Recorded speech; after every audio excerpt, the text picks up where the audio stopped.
Hello, welcome to Gen Z Finance. I'm an older Gen Z on the cusp of being a young millennial documenting my financial journey here on YouTube. I also share a lot of other details about my life and finances over on my Instagram at Zennialfinance. It is the end of the month, which means it is time for me to do my monthly wrap up and close out of June. If you're not familiar, I budget using YNAB, or You Need a Budget, and it's the software system that you see on screen now. And at the end of every single month, I follow the same handful of steps to kind of wrap up my budget, review my spending, and make sure that everything looks right before I move into a new month. So you can see the steps that I follow on screen now. I have already completed steps 1 and 2, which is to reconcile on-budget accounts and tracking accounts. I did that off camera just for the sake of time, but I have shown my process in previous videos, so I will make sure to link to the playlist of my previous monthly closeouts so that you can review that if you are interested in more details. So we will mark those 2 steps complete,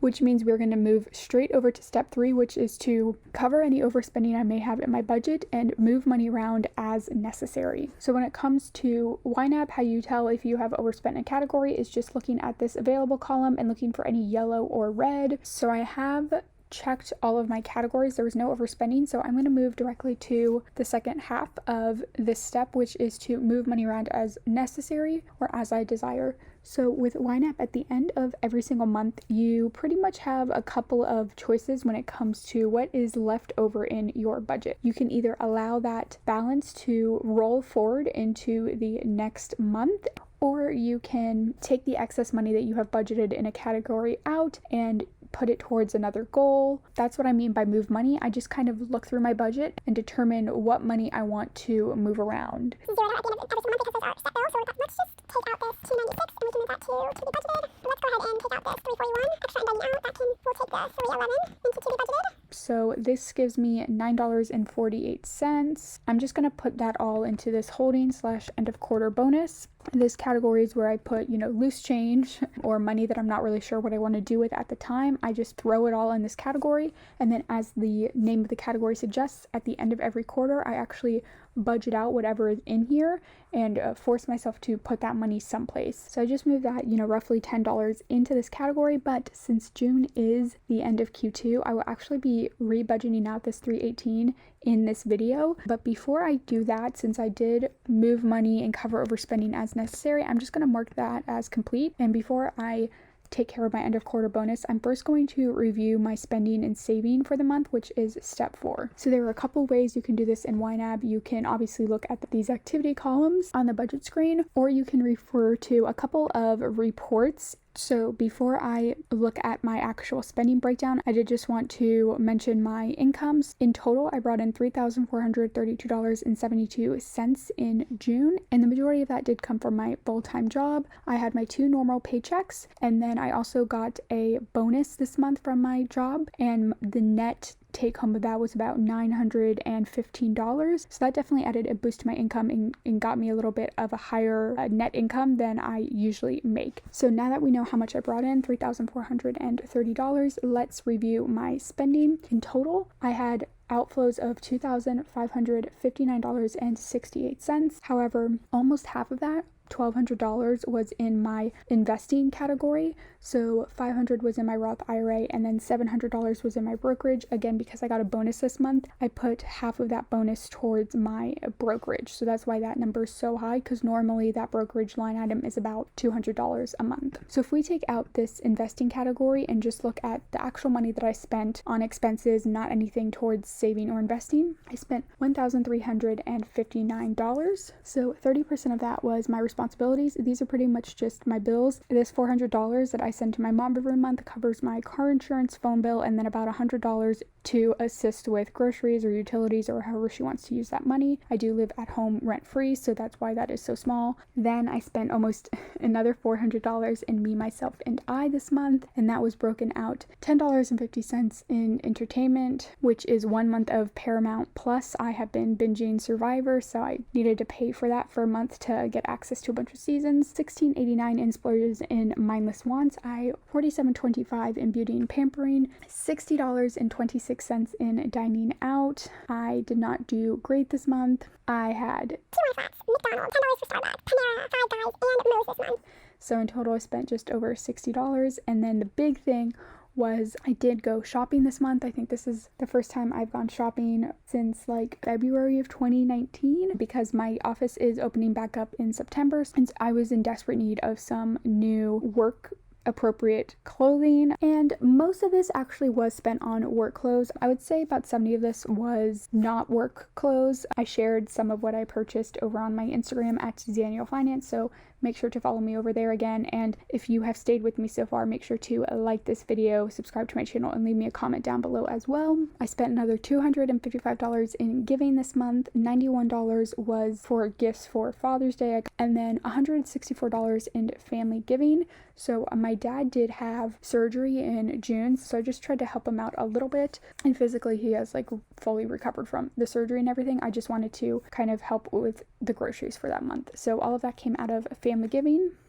Next, in my sinking funds, I had $225, and that was all for a medical bill. That unnecessary test cost $225. Then I spent $71 in my monthly varied living, so that was $17.04 in gas, and then $53.95 on some prescriptions for my health and wellness. Finally, I spent $8.37 in my travel and trips category under transportation. Last month in May, I went down to visit a friend in like the Miami-Dade area, and I took a lot of tolls to get there, and I thought that the tolls had already charged like my SunPass account, but I actually got a bill in the mail this month. For whatever reason, it didn't go through our little transponder, but it was okay. I paid $8.37 in tolls, but this is associated with a trip I took last month. So that is how I spent $1,359.68. Now, one of my goals for 2021 is to spend a total of $15,000 or less for the entire year, and that works out to roughly $1,250 a month. So I did go about $110 over what my average spend needs to be this month. However, I came under my goals from January through April, so it's okay if I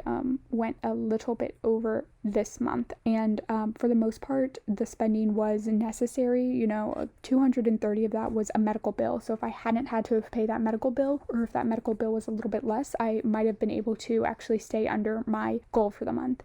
And then, you know, 255, that was all money spent on my father, and I'm not going to be upset about, you know, spending money on my family. Also, if you have seen my channel before, you know that one of my goals for Q2 is to take 15% of my total spending for the month and actually send that to my investments. So obviously I have this brokerage line item. I put $100 a paycheck, so that was $200 this month. And then, like we talked about, since I got that bonus, I put an extra $500 into that line item. But on top of that, I want to specifically look at what I spent and take 15% of that and set that aside for additional investments. So that is what this line item in my budget tracks. So if I round up my spending to $1,360, 15% of that would be $204, and I just rounded that up to $205. You can see I've already set aside $190 throughout the month. So to hit this goal, I'm going to take the $15 I need to complete it from this end of quarter bonus. So that is how some of this end of quarter bonus is going to be used. So with that set aside, that hits the goal for June. And if we look at my reports and look at the last 3 months, so Q2, April through June, I did hit this goal of sending an additional 15% of my spending for the month. I hit that in April. You can see here I have this transaction for $125, and I had that specifically, and the memo specifically said this was for that 15% goal. But I actually did not manage to hit the goal in May. May was a very spendy month. I only managed to put an additional $50 to investing this month, and that $50 was actually in crypto. So what I'm going to try to do is make up for not hitting that goal in May here in June. So to do that, I'm going to look at May spending, and here again you can see I spent the $1,670. So 15% of $1,670 is $250, but remember I already did $50 in additional investments to crypto in May, so I'm just going to subtract that $50, which means I need to move $200 from my end of quarter bonus to this 15% line item. So I'm going to go ahead and do this. So this $405, that takes care of the goal for both May and June, and since I already hit the goal in April. That means I will have hit the goal for the entire Q2, which is awesome. This still leaves me $103, so I'm just going to move this to be budgeted. And I'm going to open up all of my categories and kind of decide where I want this money to go. Let's put some money into this other / miscellaneous category to get this up to $30. So that's going to be 762. I'm also going to put a little bit more in this health and wellness because it looks like my prescriptions are going to cost around $50 a month. Let's kind of put that $50 in there. I'm going to go ahead and replenish the $837 that I spent out of my travel and trips category this month. I'm going to go ahead and replenish that. How about I dump $25 into I Hate Elon, also known as my crypto line item, and I'll put another $10 in this milestone celebration. So this is for me when I hit like any of my financial milestones. I'm going to use, you know, the money I've set aside in here to kind of celebrate that, and that leaves me with $2.34. And let's go ahead and throw that into family giving. Okay, now that I have gone ahead and actually spent the money that I set aside in my brokerage and crypto line item, I just wanted to show you what that looks like in my budget because that does change a little bit of those numbers that I shared before. So now I've spent in total almost $3,000 and $1,630 of that was in my FIRE or investing section. So just to give you the updated numbers, that $25 to crypto, $500 to my Roth IRA, and now $1,105 to my brokerage. $200 of that was my normal bi-weekly auto investing that I have turned on. $500 of that was extra from my bonus. $200 of that was specifically to hit that 15% of the spending goal, and that was for May. And then the $205 was for the 15% of my spending in June. So I did just want to share that because that definitely does update what I was able to invest in. Okay. So just like that, if we go back to my monthly closeout list, I have completed step 4, which is to review spending and saving. Part of that was also taking care of my end of quarter bonus, which only happens every 3 months, not every month for my closeouts.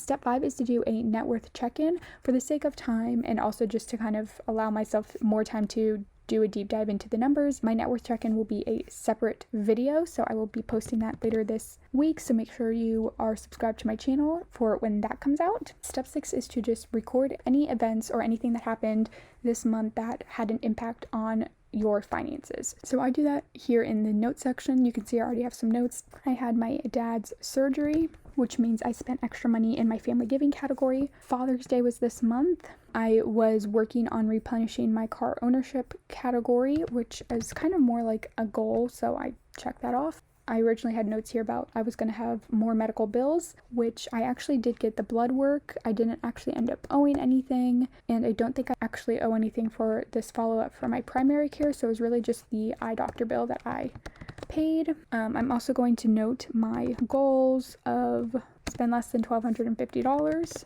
I failed at that. As we talked about, I actually spent $1,360. And the second goal was and that is a check mark, because I did $205 for June and $200 to cover the shortfall in May. Other things that happened this month, I received a bonus of $2,100 gross, $117 net, and I also gave notice and worked my last shift at my part-time job. So I have one more paycheck from this part-time job that I will be getting in July, and then that's it for this part-time job. I've had it since January of 2020. I think that's going to be all of the notes I have for June, which means I've completed step 6. Step 7 is to review next month's budget and kind of prepare or take note of anything that might impact the budget. So I flip forward to July. I've already kind of started some stuff. So as mentioned, Q2, I started that idea of whatever I spent during the month, I want to put an additional 15% of that towards my brokerage. And honestly, that was a really hard goal. I'm glad I tried it and I did it, but I don't want to keep track of that anymore. As you could kind of tell in this video, it's kind of a lot to keep track of, and 15% of spending, even if I'm only spending like $1,200, is still a lot of money every month. And I already have automatic transactions set up, and I already put quite a bit into my brokerage already. I don't want to continue that forward in Q3 or going forward. So for July, what I'm going to try and then I'm gonna, if I like it, I will continue this forward at least maybe through the rest of Q3, is I'm gonna put 5% of my monthly spending into crypto. And the reason I'm doing this is because I don't have a lot of money in crypto, and that is by design, but I do kind of want to like dollar cost average into crypto. Just a little bit, at least for a little bit, just to kind of build up that portfolio a little bit. Again, for me, it's never going to be a big part of my assets, and I'm completely fine with that, and that's the way I like it. But I figure 5% is pretty small. Most months that would work out to less than $60. So we're going to try that out for July and see how that goes. Also in July, I have a friend visiting me. So you can see here, I kind of have a note that my goal for dining out is about $50, and then entertainment is $50. Hopefully that can be for the entire month. We'll see. I only have $45 right now in dining out, which is fine, because if I need to, put more money in there, I'll just take it from, other fun money categories. But also in July, it is a 3-paycheck month for me, so I will be getting a quote-unquote extra paycheck. That will be fun to decide what to do with that money. A big ticket item that might happen this month is I do have an appointment to get my passport renewed, and I'm expecting it to be around $200, which is a lot. But if I come down to my wish farm, which if you're not sure what a wish farm or wish list is in YNAB, I will link a video that I did on the topic. If I come down here, you can see this top thing, passport renewal, $200. I added this category back in September of 2020. I'm not sure exactly when I fully funded it, but it's been fully funded for months now because I knew this was going to come up. So I'm going to pay for that passport renewal with using this money. So it's great that I don't really have to like budget for it. Okay. So we reviewed the budget, and so I think that means step 7 is complete, which means I have completed my monthly closeout for the month of June. I just wanted to thank you all so much for watching this video. Let me know how your June went. All I know is summer 2021 has been expensive for me so far. Let me know if that's been your experience as well in the comments down below. Thank you all so much for watching. As always, I hope y'all are staying safe and healthy, and that you have a good day.